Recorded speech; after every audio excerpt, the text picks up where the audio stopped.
अब ये advance mathematics का पोर्शन का क्वेश्चन नंबर 1, एडवांस मैथमेटिक्स के पोर्शन का क्वेश्चन नंबर 1। इसके अंदर आपके पास कह रहा है कि लिमिट एक्स अप्रोच कर रही है एक फंक्शन की जीरो को, so limit x approaches to zero है। फंक्शन हमारे पास क्या है? फंक्शन है हमारे पास sine of 7x divided by x.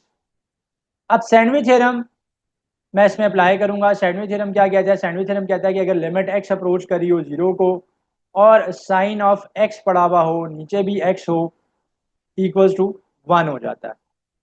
इस बात का मतलब यह है कि जो टर्म यहाँ पे आर्गुमेंट में पड़ी हुई है वही टर्म अगर यहाँ पे डिनोमिनेटर में पड़ी हुई होगी तभी मैं इसके ऊपर सैंडविच थ्योरम जो है वो अप्लाई कर सकता हूँ, एल्स मैं इस पर सैंडविच थ्योरम अप्लाई नहीं कर सकता। सो इट मीन्स डैट यहाँ पे 7x है तो मुझे यहाँ पे डिनोमिनेटर में भी इस x के साथ 7 चाहिए। So what I will do here is I will be multiplying with 7 and I will be dividing by 7. So mathematics में आप उसी टर्म से मल्टीप्लाई भी करें, उसी टर्म से डिवाइड भी कर लिया मैंने। अब ये जो 7 है I will take it here inside the limit, इसको मैं लिमिट के अंदर ले जाऊंगा। 7 limit sine of 7x, x approaches to zero अपनी जगह पर है, ये वाला 7 यहाँ पर आ गया डिवाइडेड बाय 7x हो गया। अब ये सैंडविच थ्योरम बन गया कि जो चीज़ यहाँ पे आर्गुमेंट में पड़ी हुई है वही चीज़ यहाँ पे डिनोमिनेटर में पड़ी हुई है। तो ये पूरी की पूरी टर्म जो है, ये जो कंप्लीट टर्म है हमारे पास, ये अब सैंडविच थ्योरम की फॉर्म में आ गई है कि limit sine x, limit x approach to zero sine of x divided by x. तो यहाँ पे sine of 7x divided by 7 of x है, तो ये कंप्लीट टर्म 1 बन जाएगी। 7 इंटू 1 कर लेंगे, 7 इंटू 1 करने पे आंसर हमारे पास 7 आ जाएगा। सो आंसर मेरे पास क्या आ गया? 7 आ गया, राइट। तो ये तो मैंने इसकी एक्सप्लेनेशन आपको दे दी। अब अगर पेपर में आप इसमें कुछ शॉर्टकट लगाना चाहते हो तो शॉर्टकट मैं आपको इसका बता देता हूँ कि सैंडविच थ्योरम के क्वेश्चन के अंदर कैसे आप क्विकली कंसीव करोगे कि आंसर क्या आएगा। कि देखें आप यहाँ पे क्या था, limit x approaches to zero था, साइन ऑफ 7x पड़ा हुआ था, नीचे x था। तो आपने ये याद रखना है कि जोन सी भी टर्म आपकी यहाँ अगर नीचे x पड़ा हुआ है और ऊपर आर्गुमेंट में कोई टर्म पड़ी हुई है 7 के साथ, नीचे अगर सिर्फ x पड़ा हुआ है, ये शॉर्टकट को इस फॉर्म में लगाना है कि जब नीचे सिर्फ x पड़ा हुआ है और ऊपर जो भी टर्म आर्गुमेंट में साथ पड़ी हुई है वही आपका आंसर आ जाएगी। यानी ये आंसर हो जाएगा 7 इंटू 1 इज इक्वल टू 7। यहाँ पे यही काम हुआ है, 7 आंसर आ गया। फॉर एग्जाम्पल अगर यही क्वेश्चन होता limit x approaches to zero sine of a x के साथ और नीचे x होगा, तो मैंने क्या करना है कि मैंने याद रखना है कि मेरे पास क्विकली क्या होगा, a से मल्टीप्लाई और डिवाइड करूंगा, ये नीचे जाएगा, सारा 1 बन जाएगा। तो क्विकली आप इसको 1 स्टेप में आंसर कर सकते हो, इस पर शॉर्टकट लगा सकते हो कि ये जो आर्गुमेंट पड़ा हुआ है x के साथ यही मेरे पास आंसर आ जाएगा। तो आर्गुमेंट में x के साथ मेरे पास क्या पड़ा हुआ है? a पड़ा हुआ है। सो a into 1 a will be my answer. But ये शॉर्टकट वहीं पे लगाना है कि जब ऊपर आर्गुमेंट में x के साथ कोई टर्म है और नीचे अकेला x पड़ा हुआ है। अगर x के साथ नीचे भी कोई और टर्म पड़ी हुई है तो वो भी आपके पास सेव हो जाएगी, वो भी आपके पास आंसर की फॉर्म में ही आ जाएगी। ठीक है, अगर लेट से यहाँ पे साइन ऑफ नीचे जो है ना पड़ा हुआ होता है ये लेट से बी ऑफ एक्स, नीचे पड़ा हुआ होता है ये बी ऑफ एक्स, तो ये पड़ा हुआ होता है बी ऑफ एक्स। तो इस केस में आपने सिर्फ उसको देखना है जो आर्गुमेंट में पड़ा हुआ है। आर्गुमेंट में ए पड़ा हुआ है तो ए आएगा आंसर में, नीचे वाला एक्स तो इसके साथ यूज हो जाएगा तो साथ में बी आएगा आंसर, ए बाय बी हमारे पास आंसर आ जाएगा, राइट। तो ए बाय बी मेरे पास जो है वो आंसर आ जाएगा। तो ये इस तरह से आप इसके ऊपर ये टेक्निक भी लगा सकते हो, एज आपको मैंने एक्सप्लेन कर दिया। आप इस पे 2 स्टेप में खैर सैंडविच थ्योरम हो जाता है, इसमें क्या शॉर्टकट लगाना, लेकिन अगर कोई टाइम सेव करने के लिए लगाना चाहता है तो मैंने टेक्निक बता दी। देखें एंट्रेंस टेस्ट में आपको मार्क्स मिलेंगे, करेक्ट आंसर के स्टेप्स के मार्क्स नहीं मिलेंगे। तो स्मार्टली डील करना विद द क्वेश्चंस, ठीक है, और क्वेश्चंस को जो है with in the given time frame 100% question को ठीक करना, वो आपके चांसेस को इंक्रीज करता है, आपके चांसेस ऑफ एडमिशन जो है वो उनको वो जो है बढ़ाएगा। अच्छा जी, अब नेक्स्ट क्वेश्चन है, कह रहे which one is the hyperbolic cosine function. So cos का हाइपरबोलिक फंक्शन कौन सा है? सो कॉस हाइपरबोलिक फंक्शन का फॉर्मूला मैं यहाँ पे लिख देता हूँ। उसका फॉर्मूला है ई की पावर एक्स प्लस ई की power minus x divided bye,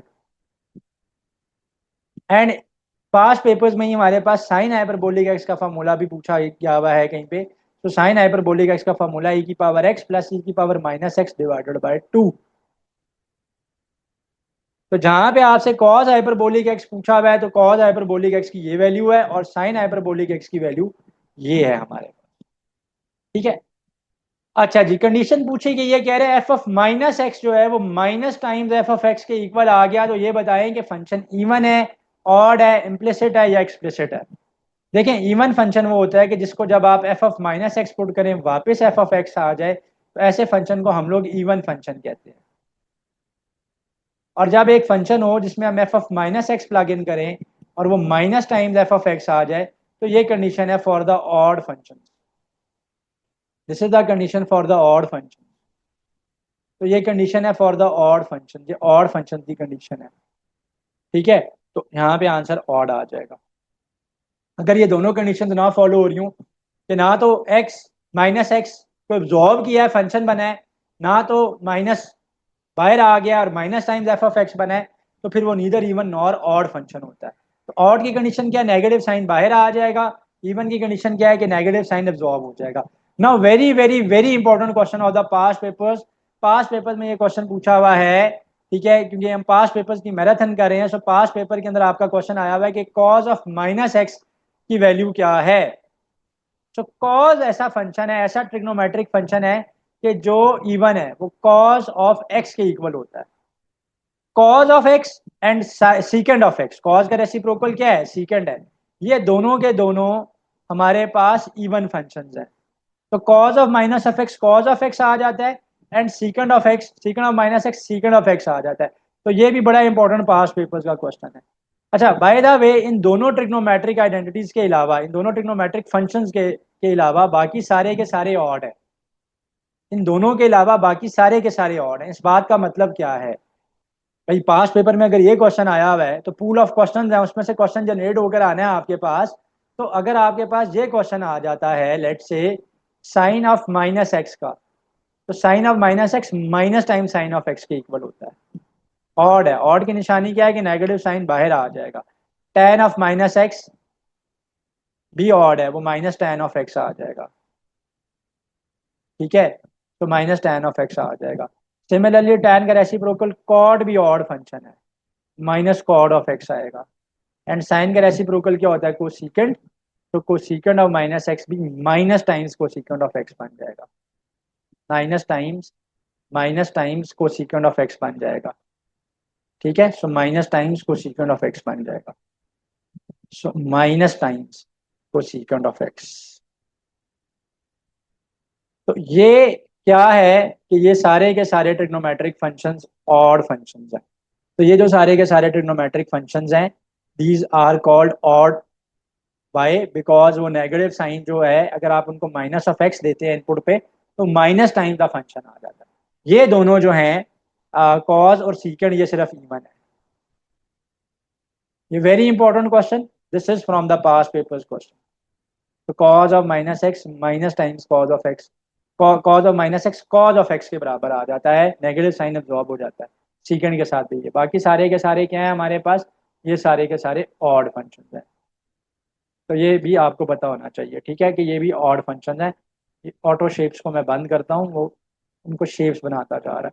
तो these are all odd functions, right जी। अच्छा जी, now this is question number 4। Question number 4 में कह रहे हैं कि which of the following sets of side length represents a right angle triangle.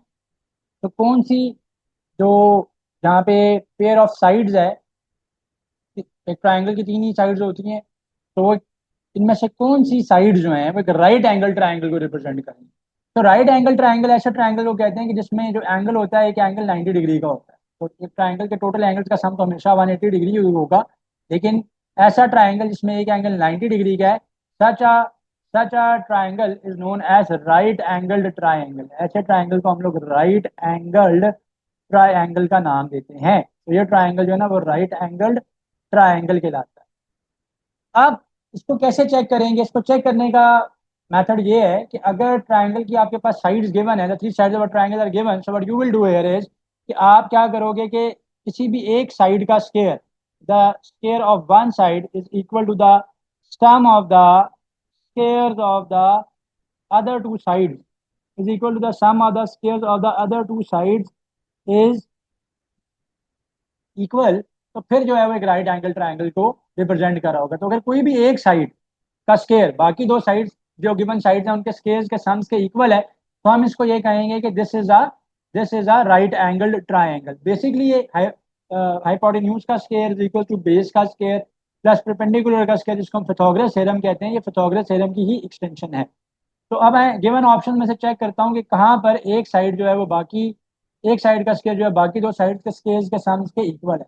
तो 6 8 7, अच्छा सबसे बड़ी साइड का ना आप स्केयर एक तरफ कर लिया करें। तो ये 8 का स्केयर है, ये 6 का स्केयर है, ये 7 का स्केयर है। तो 8 का स्केयर इज 64, 6 का square is 36 and this is 49, जो कि इक्वल होगा 85 के। सो 85 और 64 तो इक्वल नहीं है, तो ये रिप्रेजेंट नहीं कर रहा sides of a right angle triangle को। सिमिलरली ये भी रिप्रेजेंट नहीं कर रहा, क्योंकि इसमें 8 का स्केयर आ जाएगा 64, 7 का स्केयर अगेन आ जाएगा 49 एंड दिस विल बी 35। तो 49 में जब हम 35 को ऐड करेंगे तो दिस विल ऑल्सो भी इक्वल टू 85, ये भी इक्वल नहीं है। तो ये जो ऑप्शन डी है this is representing it. And option D के अंदर हमारे पास क्या है कि एक साइड यानी 15 का स्केयर जो है, 15 का जो स्केयर है that is equal to the 12 का square, that is equal to the 12 का square, that is equal to 12 का स्केयर प्लस 9 का स्केयर। सो 15 का स्केयर इज 225, 12 का स्केयर इज 144 एंड 9 का स्केयर इज 81। 81 में 144 को आप ऐड करेंगे तो ये क्या आ जाएगा 225।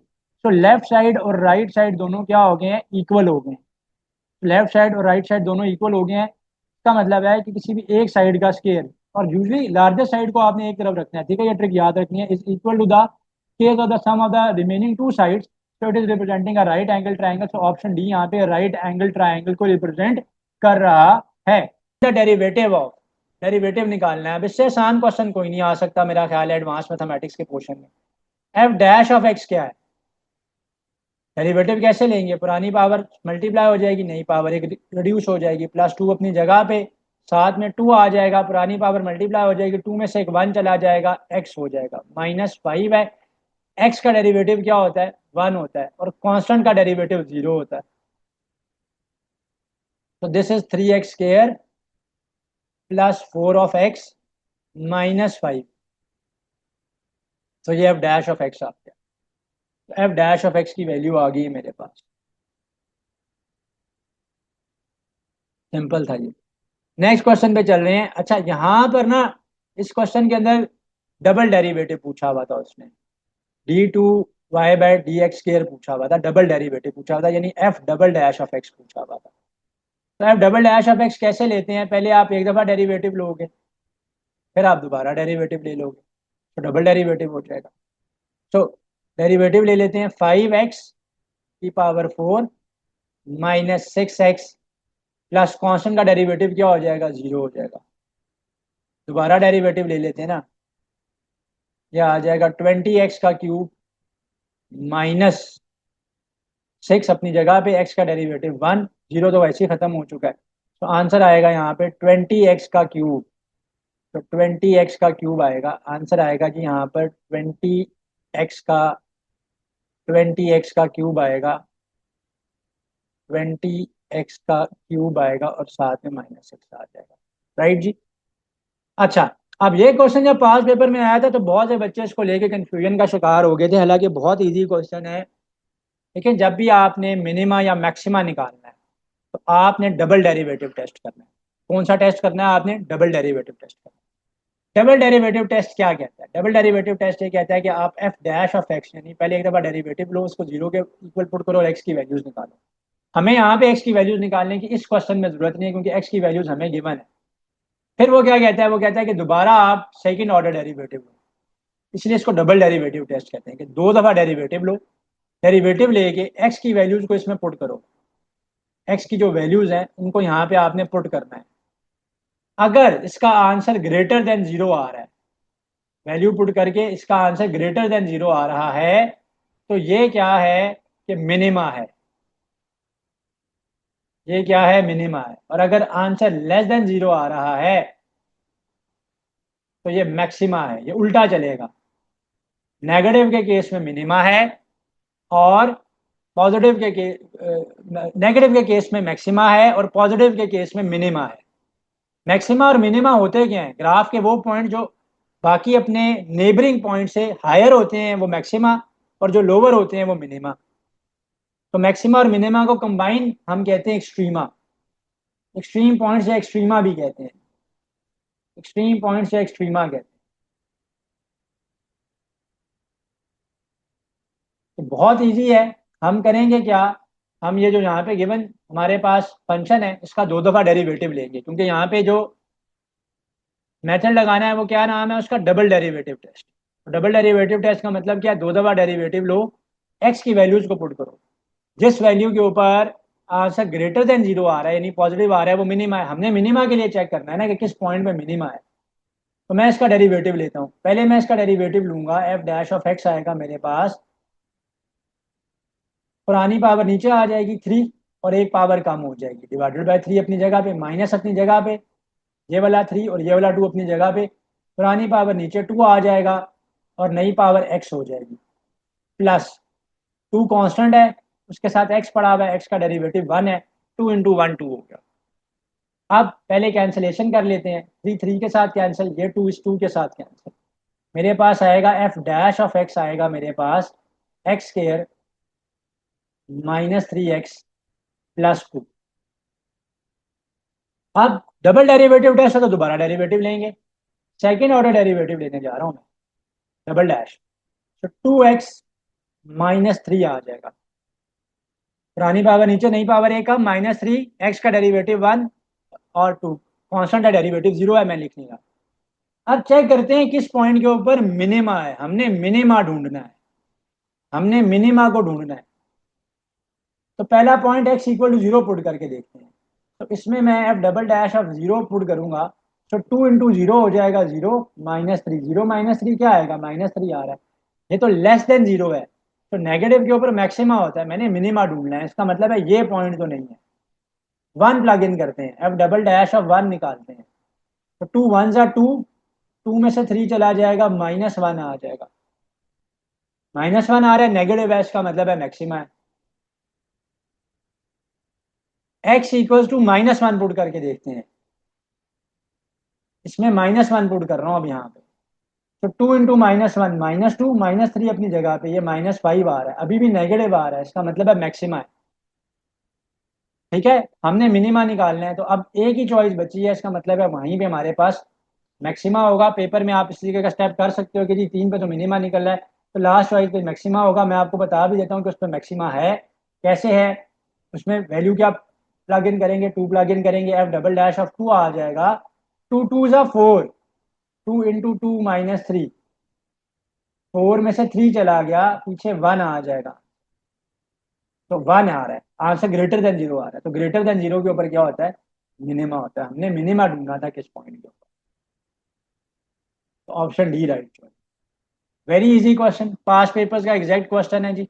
आपको कह रहा है कि इसका इंटीग्रल निकाल दें, जबकि जो फंक्शन गिवन है आपके पास, इंटीग्रल का क्वेश्चन है, फंक्शन बहुत ही ईजी है, x cube plus two x square D of x given है, तो क्या होगा यहाँ पे, थ्री एक्स स्केयर आ जाएगा, सॉरी इंटीग्रेट करना है, तो इंटीग्रल में क्या होगा कि नई पावर बढ़ा देंगे, एक्स की पावर एन का इंटीग्रल क्या होता है, नई पावर एक इंक्रीज हो जाती है, नई पावर से डिवाइड करते हैं, साथ constant of integration C add करते हैं, तो यहाँ पे यही होगा, एक्स की power four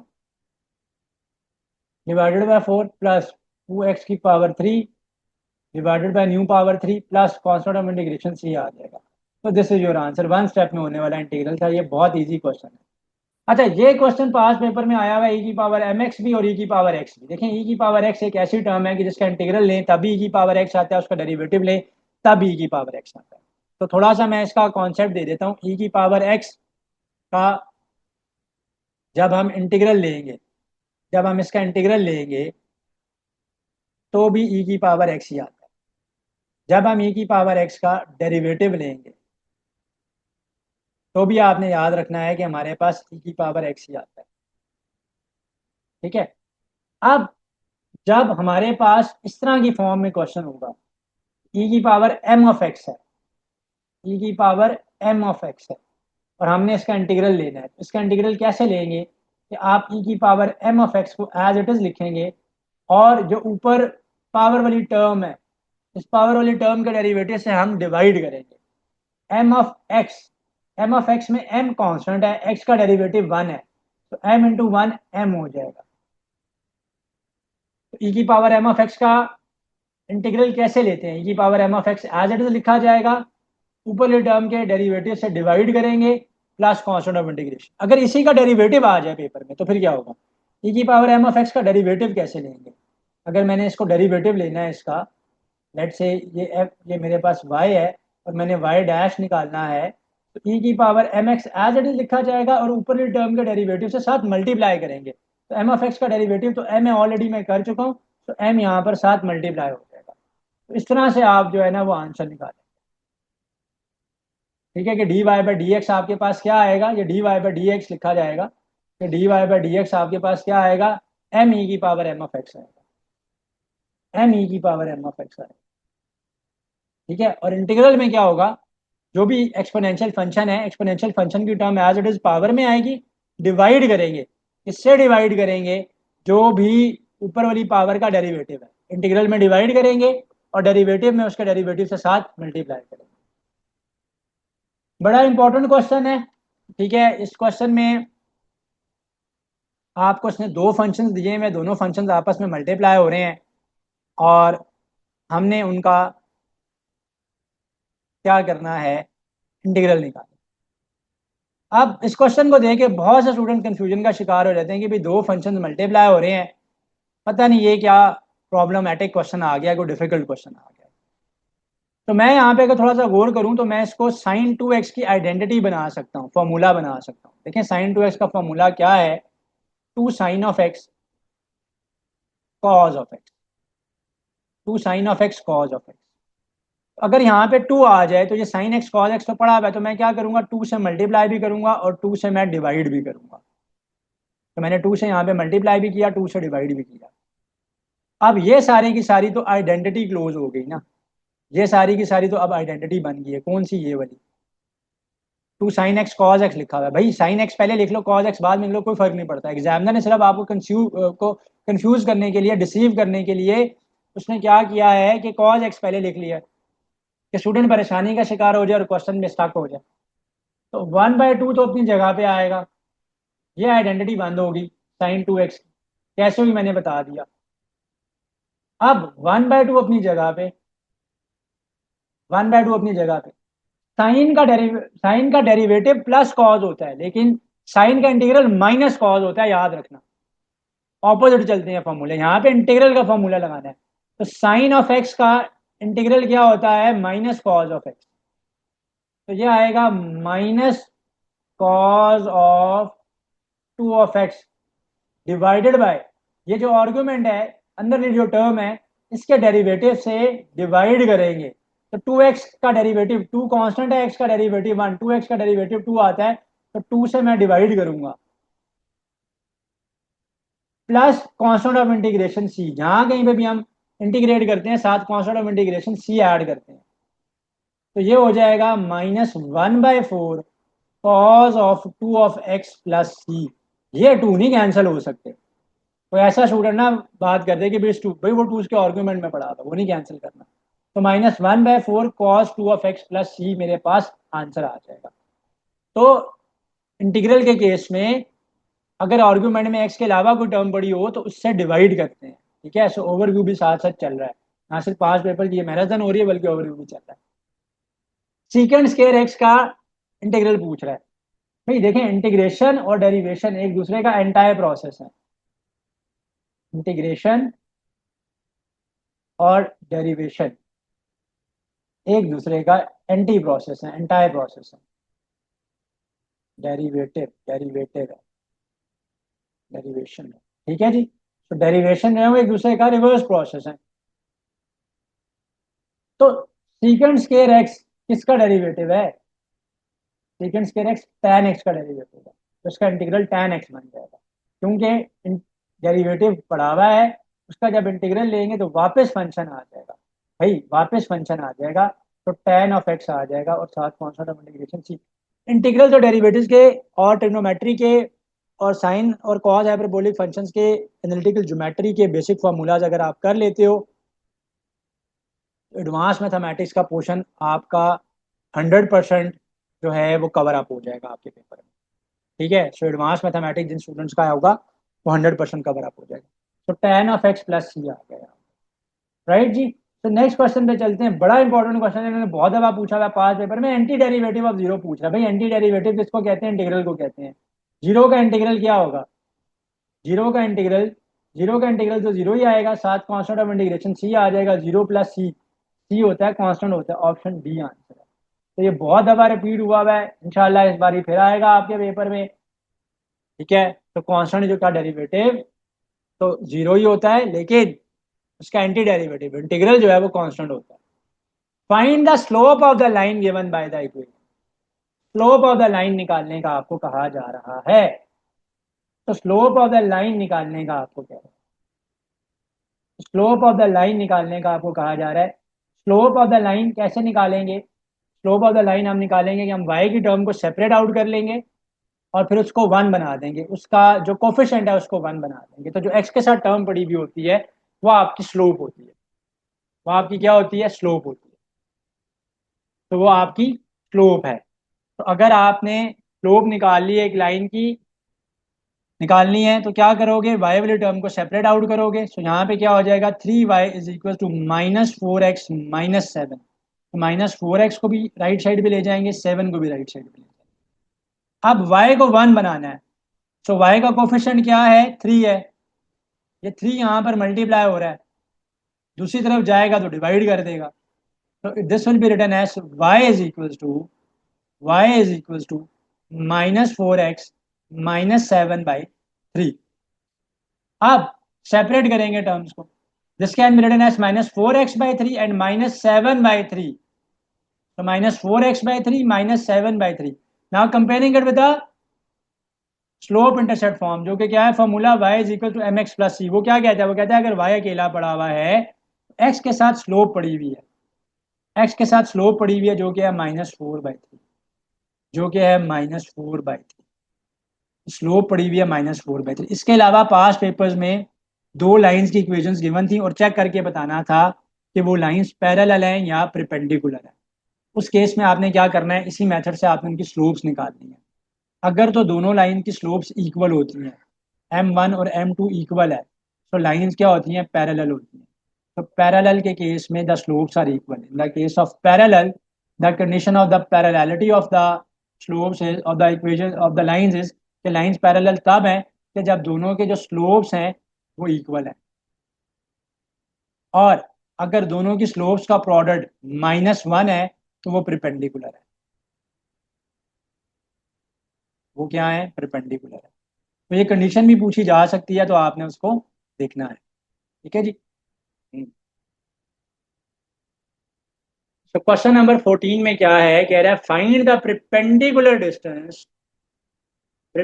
distance from the point 2,3 and the line 4x plus 3y -6 equal to 0।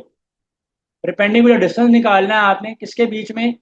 जो कि पॉइंट गिवन है 2,3 और लाइन की इक्वेशन गिवन है 4x प्लस 3y -6। तो पॉइंट और लाइन के बीच में जो शॉर्टेस्ट डिस्टेंस होता है वो परपेंडिकुलर डिस्टेंस ही होता है। तो लेट से यहाँ पे वो पॉइंट है, उसका जो फॉर्मूला होता है, उसका डिस्टेंस निकालने के लिए जो फॉर्मूला होगा वो आपने याद रखना है। That is ax plus b y plus c का mod divided by under root of a square plus b का स्केयर। ठीक है जी। सो ये मैग्नीट्यूड है, मॉड मीन्स यहाँ पे इसका मैग्नीट्यूड लेना है। तो लाइन की इक्वेशन क्या है यहाँ पे? 4x प्लस 3y -6 का मॉड हो जाएगा डिवाइडेड बाय ए क्या है? जो x का कोफिशिएंट है। सो x का कोफिशिएंट यहाँ पे 4 है। b क्या है? y का कोफिशिएंट, वो क्या है? यहाँ पे 3 है, वो जो है यहाँ पे 3 है। अब हम क्या करेंगे? इन दोनों पॉइंट्स को प्लग इन करेंगे 2,3 को। तो x की जगह पे 2 आ जाएगा, क्योंकि पॉइंट कैसे लिखा जाता है? x, y। The first one is x, the second one is y. So this will be 4 into 2 plus 3 into y's value is 3 -6 divided by 4 का स्केयर इज 16 एंड 3 का स्केयर इज 9, 3 का square is 9, so this will B, ऊपर आ जाएगा 8 plus 9 minus 6 का mod divided bye 6 plus 9 आएगा √25, √25 आएगा। ऊपर आ जाएगा मेरे पास 8 में से 6 चला गया 2, 2 में मैं 9 ऐड करूंगा 11, और नीचे √25 क्या आ जाएगा 5 आ जाएगा। माइनस में नहीं लेना, अंडर रूट को सिर्फ यहाँ पे प्लस में लेना है। रीजन क्या है कि डिस्टेंस हमेशा क्या होता है, डिस्टेंस हमेशा पॉजिटिव होता है, तो डिस्टेंस हमेशा क्या होगा मेरे पास, प्लस होगा, पॉजिटिव लिया जाएगा, डिस्टेंस कभी भी नेगेटिव नहीं। क्वेश्चन वेरी इंपॉर्टेंट क्वेश्चन, ये भी रिसेंट पास्ट पेपर का क्वेश्चन है। कह रहा है कि दो लाइन की स्लोप्स गिवन है आपके पास, एक लाइन की स्लोप आपके पास गिवन है m1 की स्लोप गिवन है 1 और m2 की स्लोप गिवन है -1। Find the angle between them, angle निकालना है उनके बीच में। You have to find out the angle between them. तो जब भी आपके पास स्लोप्स गिवन हो और आपने लाइन का एंगल निकालना हो तो वो यूं निकाला जाता है, फॉर्मूला है उसका m2 minus m1 divided by 1 plus m1 m2। You have to remember this formula for the paper. Analytical के स्पेशली फार्मूलाज, ट्रिग्नोमेट्री के, इंटीग्रल्स के, डेरिवेटिव्स के, फंक्शंस के, ये बेसिक फार्मूलाज आपको आने चाहिए आपके पेपर में, ये ज़्यादा फ्रीक्वेंटली पूछा जाता है। तो tan 30 और tan थीटा 30 मैंने बोल दिया इसको, tan थीटा की वैल्यू m2, m2 की जगह पे -1, माइनस फार्मूला का m1 क्या है 1 है, divided by 1 plus m1 m2, m1 is 1, m2 is -1, ऊपर आएगा -1 -2, नीचे आएगा 1 -1, 1 -1 इज 0, ऊपर -2 नीचे 0 आ गया, tan थीटा। ठीक है, तो नीचे 0 हो ऊपर कांस्टेंट हो तो ये इनफाइनाइट बन जाता है, तो ये बन जाएगा tan थीटा की वैल्यू बन जाएगी यहाँ पर इन्फिनिटी। tan थीटा की वैल्यू क्या बन जाएगी यहाँ पर, इनफाइनाइट बन जाएगी, इन्फिनिटी बन जाएगी। अब tan इनवर्स लेंगे, तो tan इनवर्स ऑफ इन्फिनिटी क्या होता है, 90 डिग्री होता है। tan 90 अनडिफाइंड होता है, tan 90 क्या है, अनडिफाइंड होता है। तो जब tan इनवर्स लेंगे तो 90 डिग्रीज आ जाएगा, तो ये आंसर आ जाएगा मेरे पास ऑप्शन डी। भाई क्वेश्चन नंबर 16 में हमने बताना है कि determine whether the lines 2x - 3y + 5 is equal to 0 and 4x - 6y + 7 equal to 0 are parallel, perpendicular और नीदर। तो हमने ये बताना है कि जो दो दो इक्वेशंस गिवन है, दो लाइंस की इक्वेशंस गिवन है, क्या ये आपस में पैरेलल है, परपेंडिकुलर है, या नन ऑफ दीज है, यानी ना तो पैरेलल है ना ही परपेंडिकुलर है। हम करेंगे क्या, हम दोनों लाइन की स्लोप निकालेंगे, दोनों लाइंस की स्लोप फाइंड आउट करेंगे। अगर तो उनकी स्लोप्स इक्वल आ रही हैं तो ये क्या है, पैरेलल की कंडीशन है, और अगर दोनों की स्लोप्स का प्रोडक्ट -1 आ रहा है तो ये परपेंडिकुलर की कंडीशन, राइट जी, ये परपेंडिकुलर की कंडीशन है। अब यहाँ पे क्या करेंगे, फर्स्ट इक्वेशन से मैं अगर -3y को सेपरेट आउट करूँ, राइट साइड पे ले जाऊँ, तो ये हो जाएगा +3y, दूसरी तरफ रहेगा था 2x + 5, y की वैल्यू निकाल लेंगे, ये आएगी 2x + 5 डिवाइडेड बाई 3, ये हो जाएगा 2/3 ऑफ x + 5/3। तो क्वेश्चन 13 में मैंने यूज किया है ना स्लोप इंटरसेप्ट फॉर्म को। स्लोप इंटरसेप्ट फॉर्म क्या कहती है, वो कहती है y = mx + c होता है। जब y का कोफिशिएंट 1 है तो x का जो कोफिशिएंट है वो आपकी स्लोप होती है, तो यहाँ पे इसकी स्लोप आएगी +2/3।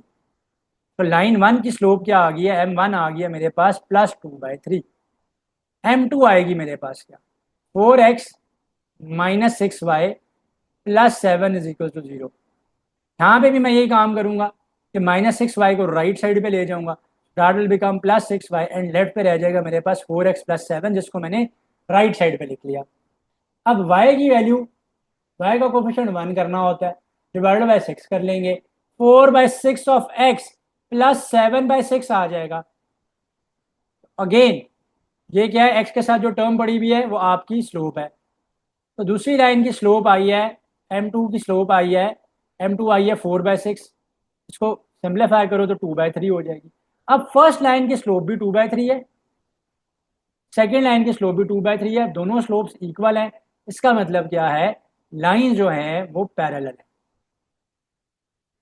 सो क्वेश्चन नंबर 17 में भी यही काम करना है, दोनों लाइन से स्लोप्स निकालेंगे, चेक करेंगे कि पैरेलल हैं, परपेंडिकुलर हैं या नन ऑफ दीज है। तो दोनों लाइंस को फिर हम स्लोप फाइंड आउट करने के लिए क्या करेंगे, again y is equal to m x plus c को यूज़ करेंगे। इसमें से मैं y को सेपरेट आउट करूंगा, तो y को जब मैं सेपरेट आउट करूंगा तो ये आएगा minus x plus three. Y को यहीं पे रहने दिया, प्लस एक्स राइट साइड पे गया minus x, minus three right side पे गया तो प्लस थ्री। वाई की वैल्यू आ जाएगी minus x plus three divided by to. This is minus one by two of x plus three by two, plus three by two.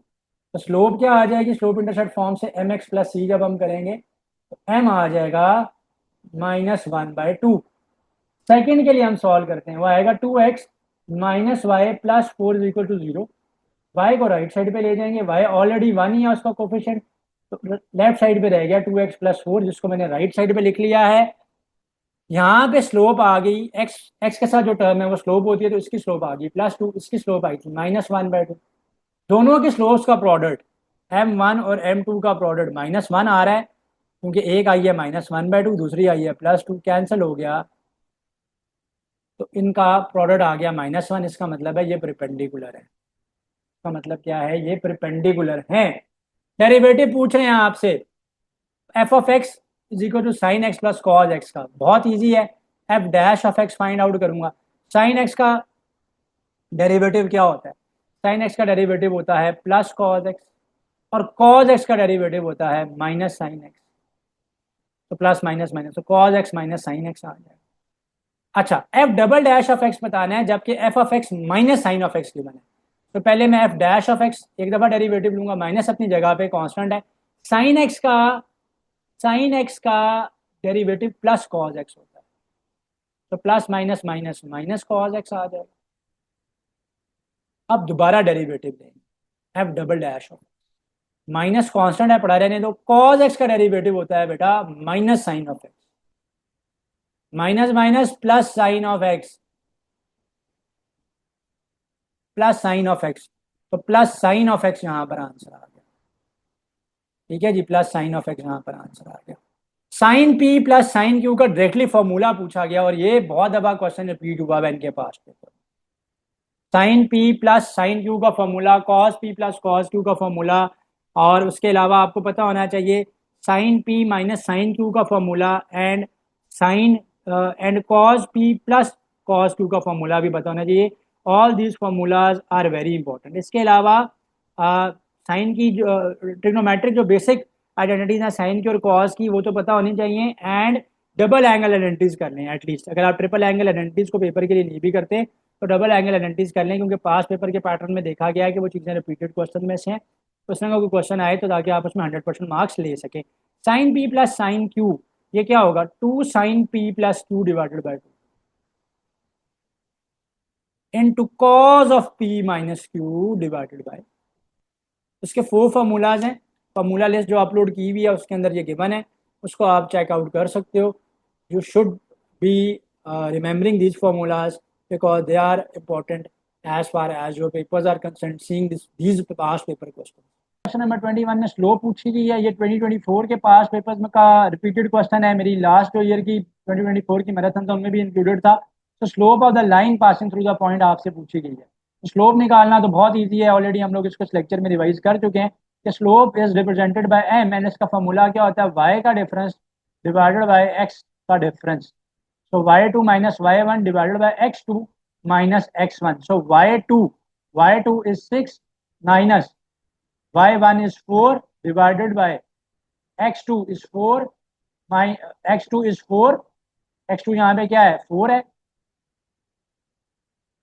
Minus x1 यहाँ पे क्या है 6 है। तो न्यूमरेटर में आएगा 2 एंड डिनोमिनेटर में आएगा -2। स्लोप जो है वो इस लाइन की क्या है -1 है। तो गिवन जो पॉइंट्स होते हैं उसमें फर्स्ट पॉइंट को आप x1 कोमा y1 ले लें, एंड जो सेकंड पॉइंट है उसको आप x2 कोमा y2 जो है वो ले। What is the derivative of similar derivative already ऊपर गुजर चुका है, लेकिन पास पेपर्स के अंदर आया हुआ है, सो मैं इसको कवर अप क्विकली करवा देता हूँ। इसका डेरिवेटिव लेना बहुत ईजी है।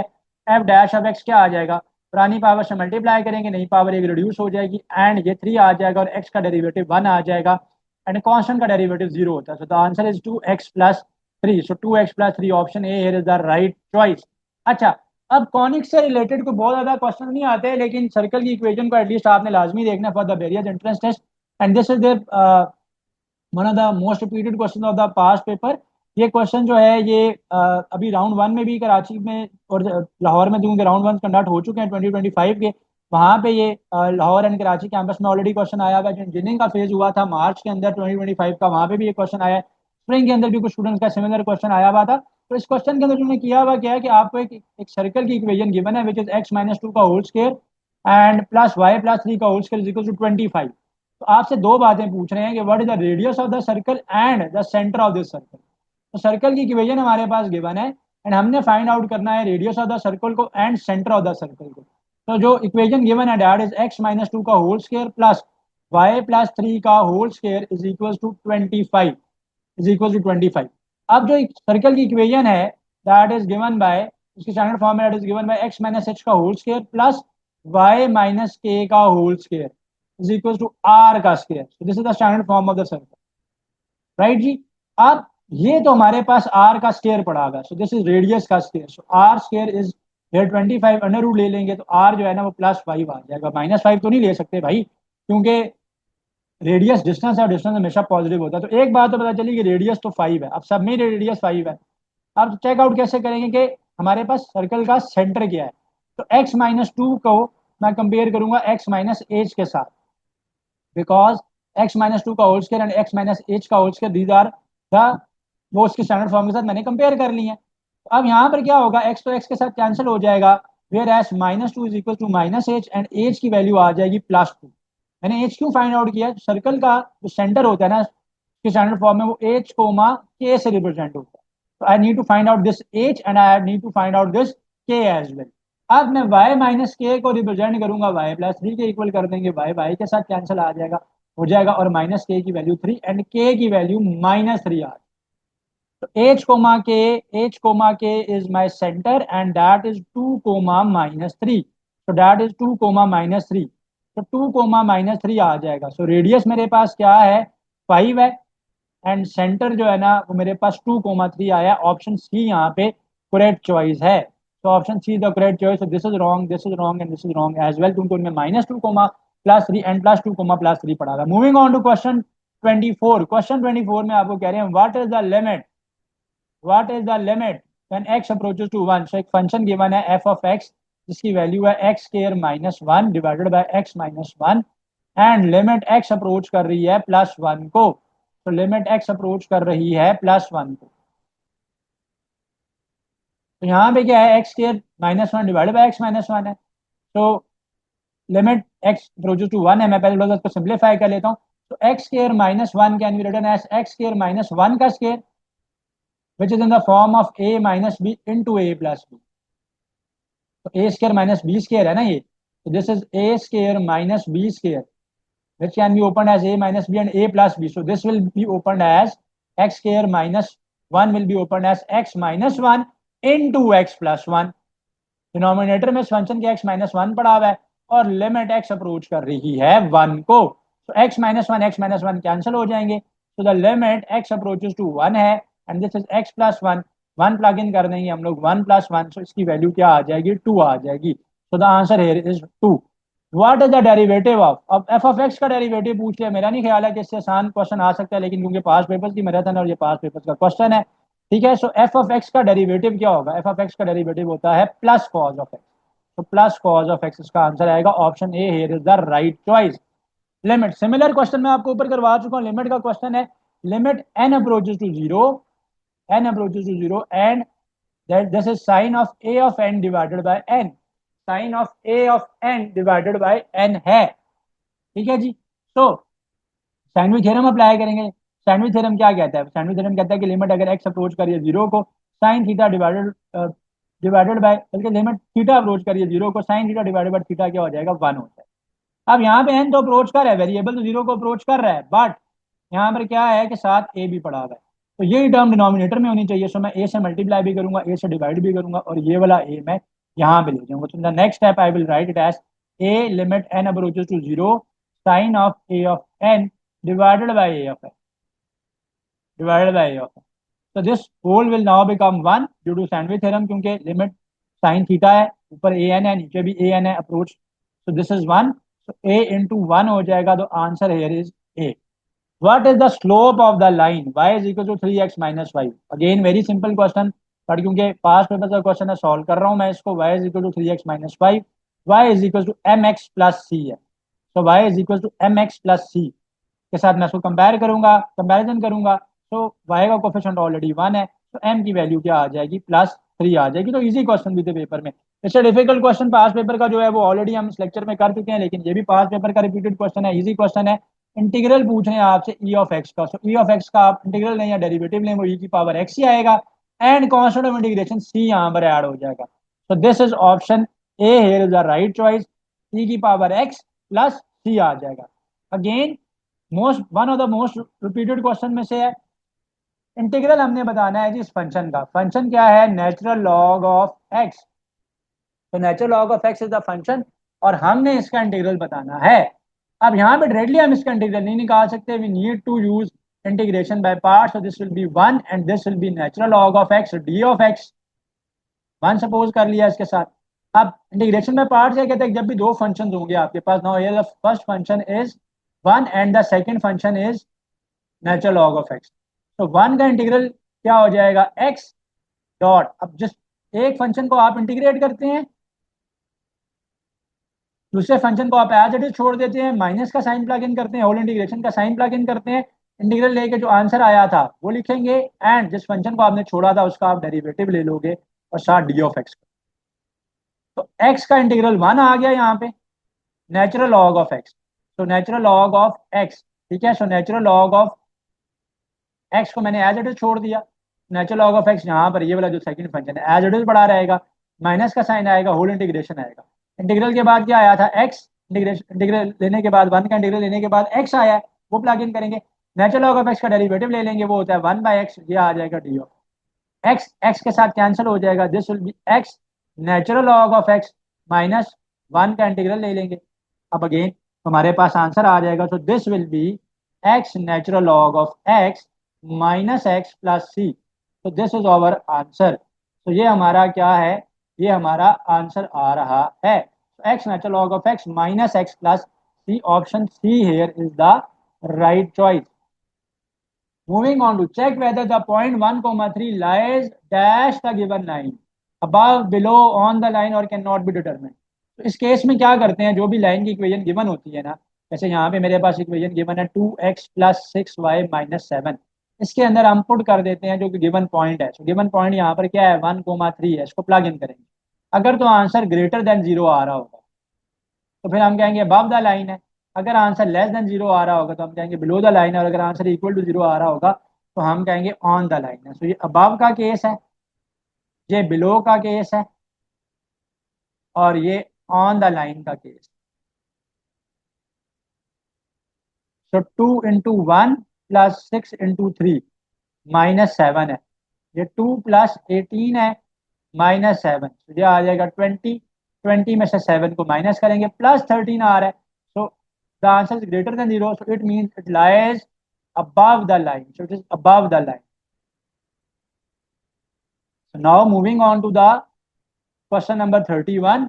What is the limit of 1/x as x approaches to infinity? So limit x approaches to infinity है, 1/x की लिमिट निकालनी है, ठीक है. So limit x approaches to infinity plug in कर देंगे, 1/∞ हो जाएगा. 1/∞ जो होता है वो 0 के इक्वल होता है. कैसे, देखिए भाई 1/∞ है ना, तो इन्फिनिटी क्या होता है, finite is 1/0, that is undefined.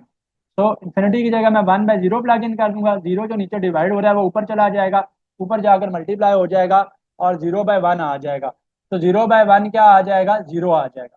तो 0/1 क्या आ जाएगा मेरे पास, 0/1 मेरे पास 0 आ जाएगा. तो द आंसर हियर इज 0.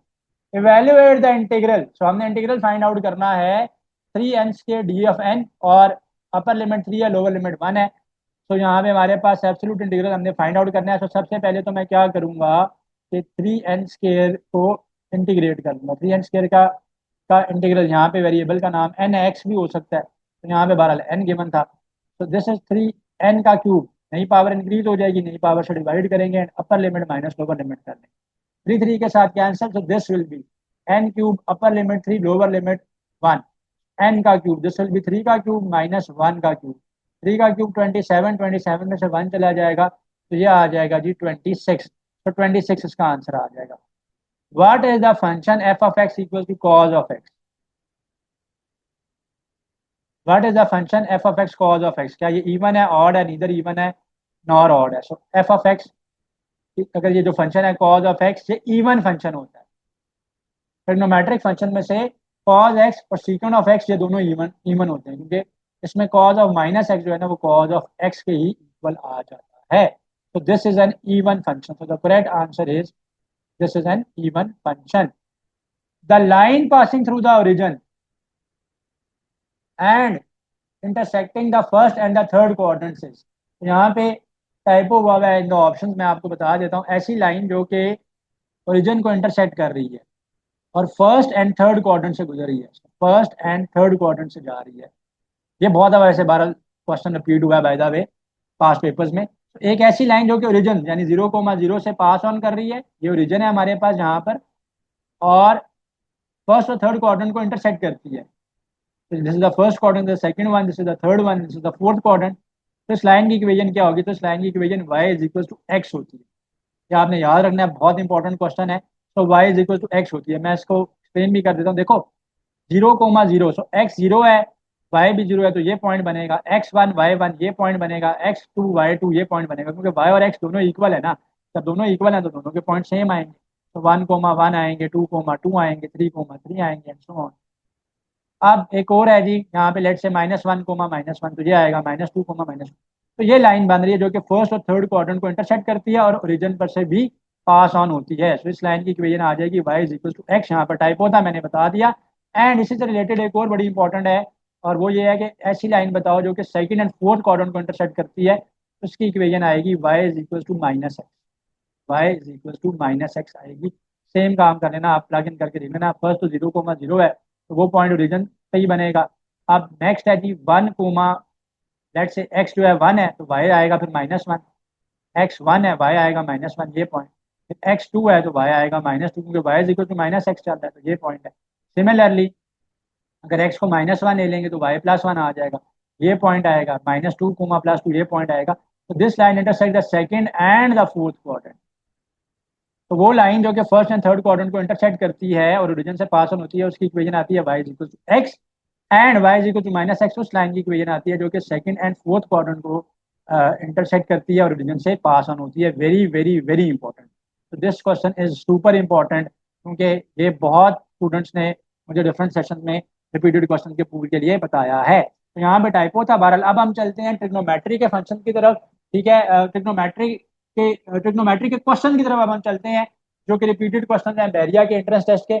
उनको भी आपने कवर अप करना है। एंड बाय द वे वो बेसिक एंड एडवांस दोनों में आ सकते हैं, वो एडवांस के लेकिन बेसिक के अंदर भी I have seen them up. So now let us start those questions. On to the question number 47. Question number 41 states that which of the following is true for the second quadrant. So second quadrant के लिए इसमें से कौन सी बात true होगी?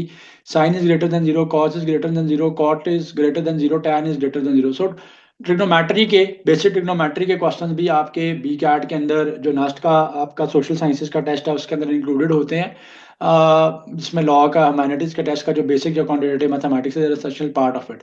सो इस question को solve करने के लिए we know that ACTS, so this is your first quadrant, this is your second, this is your third and this is your fourth quadrant. So second quadrant के अंदर, अब फर्स्ट क्वाड्रेंट के अंदर तो they are all positive, second quadrant के अंदर sine and sine का reciprocal is positive. सो 47 का answer will be option A, that is sine is greater than 0। Next question is which of the following is the correct half angle formula for cosine. So which is the correct half angle formula for cosine. So we know that cos 2 alpha का जो formula है, अब मैं cos 2 alpha की तरह 3 formulas, एक तो formula उसका cos square alpha minus sine square alpha, एक है 2 cos स्क्वायर अल्फा -1, एक है 1 - 2 sine square alpha. But in this question जो फॉर्मूला मैं यूज करूंगा that is 2 cos square alpha -1। Why? Because सारी चॉइसेस में cos के ही ऑप्शंस ओनली अवेलेबल हैं। सो cos 2 अल्फा के अंदर जब मैं अल्फा की जगह पे अल्फा बाय 2 पुट कर दूंगा, अल्फा बाय 2 प्लग इन कर दूंगा, so the question will become cos 2 alpha by 2 is equal to cos square alpha by 2 minus 1 आ जाएगा। सो अल्फा अल्फा के साथ कैंसिल हो, 2 2 के साथ सॉरी कैंसिल हो जाएगा, you will be left with cos alpha is equal to 2 cos square alpha by 2 minus 1। तो ये लेफ्ट साइड पे चला जाएगा, this will become cos alpha plus 1 is equal to 2 cos square alpha by 2, 2 से आप divide कर लेंगे, so this is cos alpha plus 1 divided by 2 is equal to cos square alpha by 2 आ जाएगा। दोनों तरफ आप जो है वो अंडर रूट ले लोगे, सो जब आप दोनों तरफ अंडर रूट लोगे तो दोनों तरफ अंडर रूट लेने से हमारे पास क्या हो जाएगा, the choice will be cos alpha plus 1 divided by 2 is equal to cos alpha by 2 का अंडर रूट था यहाँ पे ये। So 1 plus minus 1 plus cos alpha by 2 जो है वो आपका कॉज अल्फा बाय 2 की वैल्यू आ जाएगी। So cos alpha plus 1 whole divided by 2 is equal to cos alpha by 2 की वैल्यू आ गई, which is the right choice is option B.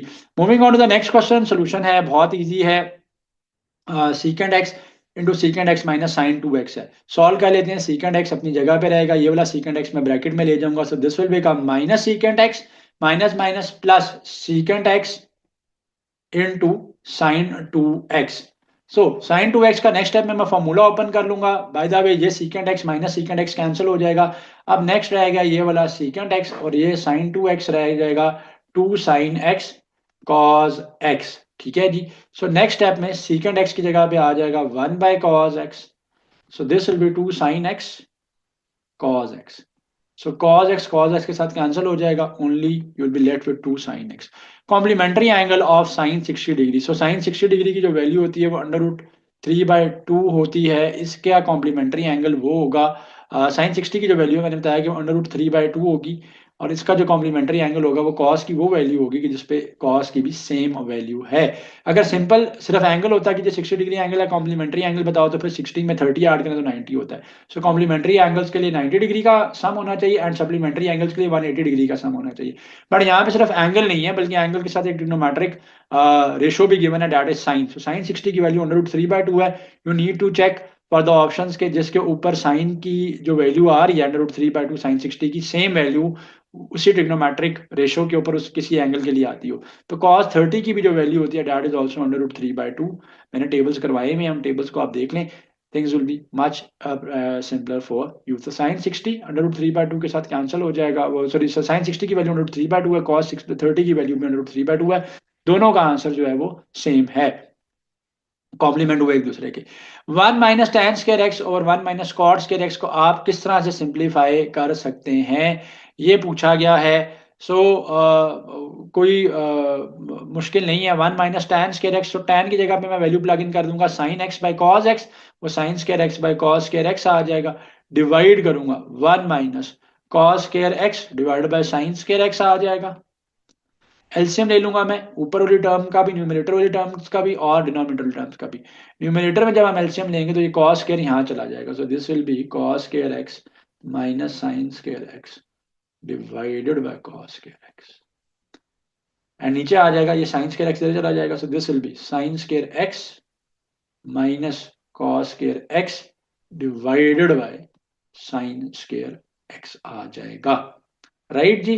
So now what happen here will be कि आप इनको multiply करवा देंगे, so cos square x minus sine square x divided by cos square x into into sine square x divided by sine square x minus cos square x आ जाएगा, right जी। अब next step में आप इस term में से minus को कॉमन ले लीजिए, या आप इस टर्म में से माइनस को कॉमन ले लीजिए। लेट सपोज मैं इस टर्म में से माइनस के साइन को कॉमन ले लेता हूँ, जब माइनस का साइन कॉमन जाएगा तो जब भी माइनस से आप मल्टीप्लाई करवाते हैं या माइनस को कॉमन लेते हैं तो सारे जो अंदर टर्म्स होती हैं उनके साइन जो है वो ऑपोजिट हो जाते हैं, जिनका माइनस होता है वो प्लस हो जाते हैं, जिनका प्लस होता है वो माइनस हो जाता है। सो माइनस का साइन जब कॉमन लिया तो this will become plus sine square x and cos square x will become minus cos square x divided by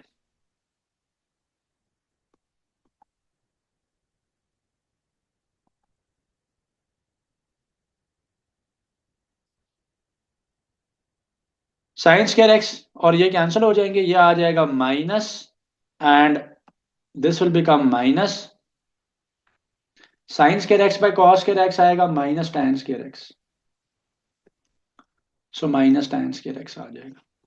question number 61 है। क्वेश्चन नंबर 61 की अगर हम बात करते हैं तो this is cos pi by 2 minus theta, ठीक है। So this is cos pi by 2 minus theta. आप इसको ओपन करेंगे तो ये आ जाएगा cos alpha cos beta, minus की जगह पे प्लस आ जाएगा sin alpha sin beta. So cos pi by 2 क्या है, जीरो है, खत्म हो जाएगा। sin पाई बाय 2 sin 90 1 होता है, cos 90 जीरो होता है, पाई बाय 2 90 डिग्रीज होता है ना, तो ये टर्म इरेडिकेट होगी। 1 इंटू साइन थीटा आ गया, सिंपली साइन थीटा आ गया आपके पास। तो इस क्वेश्चन का answer is sine theta. Previous question का आंसर मैंने बता दिया था, माइनस tan स्क्वायर एक्स है। नेक्स्ट क्वेश्चन पे चल रहे हैं, पूछ रहे हैं कि जी 2 sin x by 2 cos x by 2 किसके इक्वल है। So we know that sin 2 alpha का जो फॉर्मूला होता है that is 2 sin alpha cos alpha, right. So अगर मैं अल्फा को रिप्लेस कर दूंगा x बाय 2 से, सो ये आ जाएगा sin 2 into x by 2 is equal to 2 sin x by 2 cos x by 2। 2 के साथ कैंसिल हो जाएगा, answer will be sin x is equal to 2 sin x by 2 cos x by, right जी। So ये हमारे पास आंसर आ जाएगा। तो sin x की वैल्यू आ जाएगी 2 sin x by 2 cos x by 2। So this will be the value of sin of x के इक्वल आ जाएगा। Moving on to next question, 1 minus tan square x divided by 1 plus tan square x पड़ा हुआ है। So 1 minus tan square x को as it is रहने दिए। 1 plus tan square x identity है, 1 प्लस tan स्क्वायर x जो होता है वो इक्वल होता है secant स्क्वायर x के। So this whole term in the denominator will become equal to secant square x। So this will become secant square x। Next step में मैं इनको सेपरेट कर दूंगा।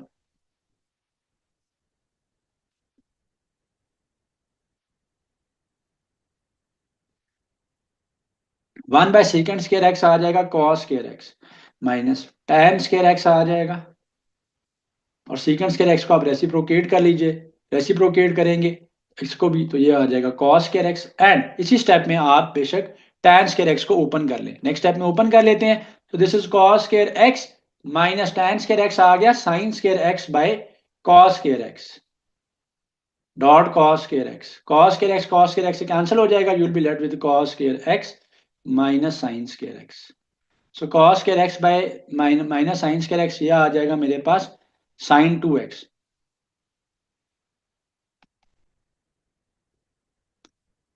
Is equal to sin 2x आ जाएगा।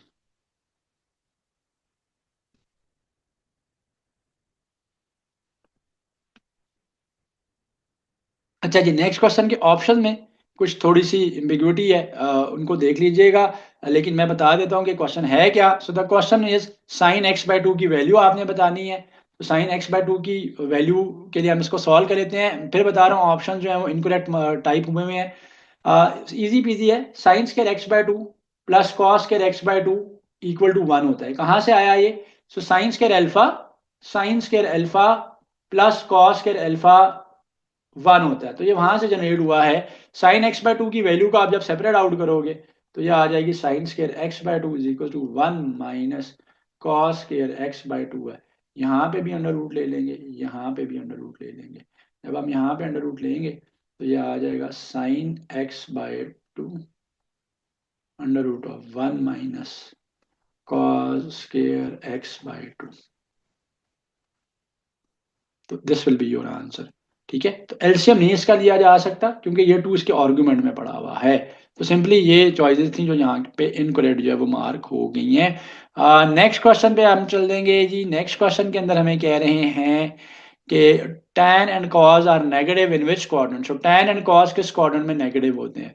So already हम ऐसा question ऊपर करके आ चुके हैं, ACTS। So cos and tan दोनों किस क्वाड्रेंट में नेगेटिव है। तो फर्स्ट क्वाड्रेंट में ऑल आर पॉजिटिव, फोर्थ में cos और cos का रेसिप्रोकल पॉजिटिव होगा, थर्ड में tan और tan का रेसिप्रोकल पॉजिटिव होगा। सो बाय द वे 1 2 3 4 यूं चल रहे होते हैं। तो जैसे थर्ड क्वाड्रेंट से फोर्थ क्वाड्रेंट। सेकेंड क्वाड्रेंट के अंदर आपके पास साइन पॉजिटिव है और साइन का रेसिप्रोकल पॉजिटिव है, tan एंड cos नेगेटिव रहेंगे, उनके रेसिप्रोकल भी नेगेटिव रहेंगे। तो second quadrant is the answer here. Moving on to the next question, cosecant 45 की वैल्यू पूछ रहा है, वेरी इजी।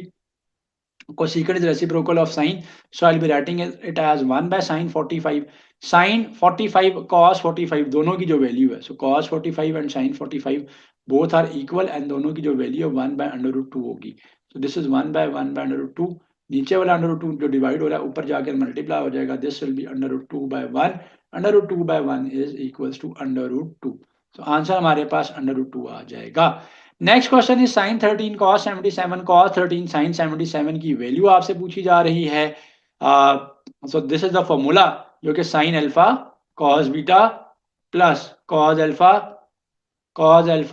साइन बीटा का फॉर्मूला पड़ा हुआ है. इस फॉर्मूला को हम क्लोज कर लेंगे तो ये फॉर्मूला आ जाएगा साइन अल्फा प्लस बीटा की फॉर्म में. So sine alpha plus beta की फॉर्म में फॉर्मूला आएगा sine 13 plus 77 degrees. So this will be sine 90 degrees आ जाएगा. एंड साइन 90 की वैल्यू जो होती है वो 1 होती है. साइन 90 की वैल्यू 1 आ जाएगी. वैल्यू ऑफ cos 120 पूछ रहा है. cos 120 की जो वैल्यू है that is equal to -1/2. So with option यहाँ पे आ जाएगा -0.5. सो द ऑप्शन इज -0.5 है. तो स्टैंडर्ड जो एंगल्स हैं उनकी जो ट्रिग्नोमेट्रिक रेशियोज हैं साइन कॉस और टैन के लिए, जिसमें 0 डिग्री 30 45 60 90 एंड 180 डिग्री, इनको आपने यू मस्ट रिमेंबर देम ताकि पेपर में आपको हेल्प आउट करेगा टाइम मैनेज करने में. 1 प्लस tan स्क्वायर 45 की value 1 plus tan square 45. So tan 45 is 1. So tan 45 1 होता है. 1 प्लस 1 2 आ जाएगा. राइट जी. Like, comment, and subscribe.